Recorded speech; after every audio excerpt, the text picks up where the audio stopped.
Vous semblez dire ici que j'ai entendu mon co-discutant dire que des gens ne vont pas au Conseil constitutionnel parce qu'ils n'ont pas de preuves matérielles.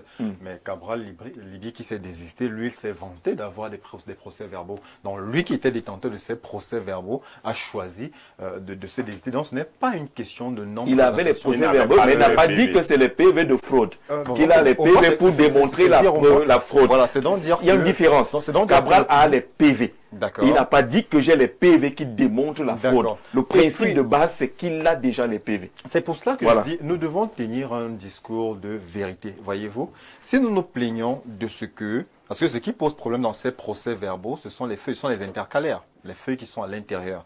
Vous qui dites qu'il n'est pas interdit d'apposer sa signature sur ces feuilles-là, puisque les candidats se plaignent de ce que les PV qui vont retrouver à la commission départementale ne sont pas ceux qui sont partis des bureaux de vote. Vous comprenez que même ayant apposé leur signature sur ces feuilles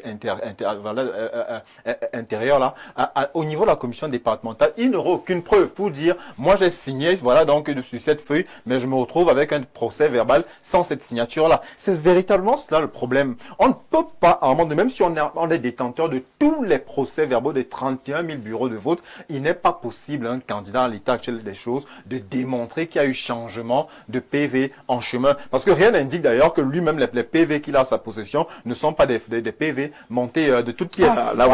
Parce que lui-même, effectivement, peut fabriquer également ses PV à la maison. Et maintenant, disons à nos concitoyens... Mais maintenant, aux commissions et au niveau même du bureau de vote, il faut aussi, parce que lorsque vous décryptez le code électoral, il faut dire à nos compatriotes que les partis politiques ne sont pas obligés d'envoyer leurs représentants dans les bureaux de vote, parce que la loi dispose que si les partis ne sont pas représentés, que le président du bureau de vote, désigne des représentants. Donc le parti, donc ne dites pas, parce que vous semblez jeter l'anathème sur les partis d'opposition, disant non, ils n'ont pas de moyens d'envoyer des représentants. Le principe de base, c'est qu'il faut envoyer des représentants. Vous les encadrez. Voilà. Au moins, ils sont encadrés. Si moi j'arrive dans un bureau de vote, je désigne deux personnes qui sont peut-être du RDPC. Bon, c'est comme un avocat. Demain, vous allez dire que non, ils ont choisi c'est comme un avocat. Le premier principe qui est une garantie, c'est que vous puissiez avoir vos représentants qui ont été formés. C'est comme un avocat commis d'office que vous avez. Voyez-vous. Et c'est là où je rejoins. L'avocat prête serment. Le Camerounais lambda comprend. Très bien. Vous rejoignez dans le téléspectateur qui m'a interpellé disant que nous n'avons pas véritablement un problème d'institution, mais c'est un problème d'homme de mentalité. Parce que vous avez des personnes, des citoyens zélés, qui, à un moment donné, parce qu'ils doivent allégeance à un certain candidat, parfois le candidat obligé. Voilà, le candidat, à un moment donné, parce que déjà, vous avez des élites qui voudraient absolument démontrer, prouver qu'ils font du bon boulot sur le terrain, qui donc par derrière même vont se dire, ce sont eux qui sont parfois à la base de ces fraudes décriées là, parce que ce sont eux qui vont voir certains agents pour essayer justement de tripatouiller, voyez-vous. Donc à un moment donné, parce que je peux sur cet aspect, on est d'accord, Éric Rodrigue. Parce que le candidat même gagne. Et c'est ça ce qui pose problème.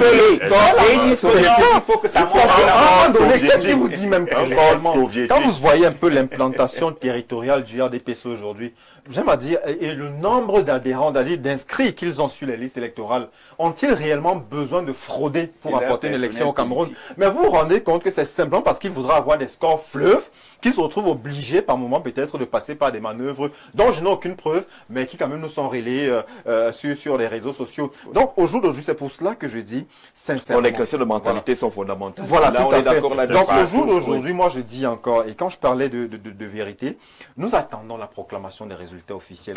Et il faudrait que chaque partie prenante soit prête à accepter le verdict des urnes. C'est ce que j'ai appelé la vérité. Parce que lorsque moi je vois des attitudes aujourd'hui, où je vois des sous-préfets descendre sur le terrain, je vois des notes qui circulent, où on va rencontrer certaines communautés sur la base des tendances que nous avons tous.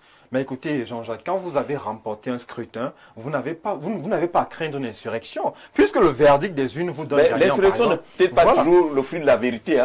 C'est généralement la manipulation, c'est l'argent, c'est la drogue, c'est le discours, le viol de conscience. Parfois, ça n'a rien à voir avec la vérité. Et donc, il faut se méfier. Si on a eu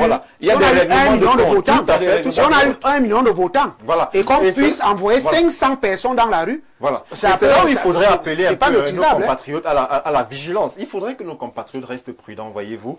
Moi, je peux venir ici en toute quiétude et j'aimerais pouvoir jusqu'à lundi circuler comme cela, voilà, librement. Non, la guerre n'est bonne pour personne. Il faudrait qu'à un moment donné, vous avez vu un peu des arrestations qu'il y a eu du côté de Tian. On vous a fait savoir que beaucoup n'étaient même pas détenteurs d'une carte nationale d'identité. Ça voudrait dire que ce sont même des personnes qui ne sont même pas allées voter, mais qui se retrouvent, voilà, donc dans la rue. Il ne faudrait pas qu'à un moment donné, on se laisse aller dans ce populisme-là. Parce que ce que le candidat Tiroma est en train de faire aujourd'hui, franchement, il est en train de jeter de l'huile sur le feu. Et il faudrait que les Camerounais restent sourds à ce type de discours. Oui, aujourd'hui, il a essayé de nuancer un peu, parlant voilà, donc, du droit de manifestation, qui est un droit universel. Il a parlé de manifestation pacifique. Mais je dis encore, nous n'avons pas encore les résultats. Même si nous n'avons que des tendances, il n'est pas dit. Ce n'est pas parce que M. Biya gagne que systématiquement il a fraudé. Même s'il y a des suspicions, même s'il y a dit, on pense peut-être qu'il y a eu des manœuvres derrière, il ne faudrait pas qu'on pense qu'au Cameroun ne peut remporter une élection que par la fraude,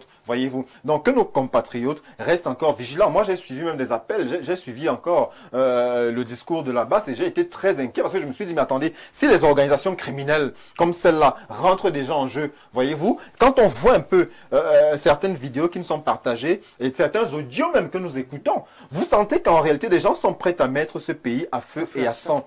Nous voulons tous le changement. Je suis certain dessus. Non, pas moi. Même ceux qui vont voter. Bah, écoutez, je dis bien tous et je vais vous dire parce que moi, je dis tous. Je vais vous dire pourquoi. Le progrès est un changement. Le changement, on l'a soit dans la continuité, soit dans la rupture. C'est-à-dire, vous pouvez même être du RDPC, mais je suis certain que vous n'êtes pas forcément satisfait. Le changement, moi, je rejoins Timothée. Il avait le progrès. Forcément. Même si ce sont les mêmes.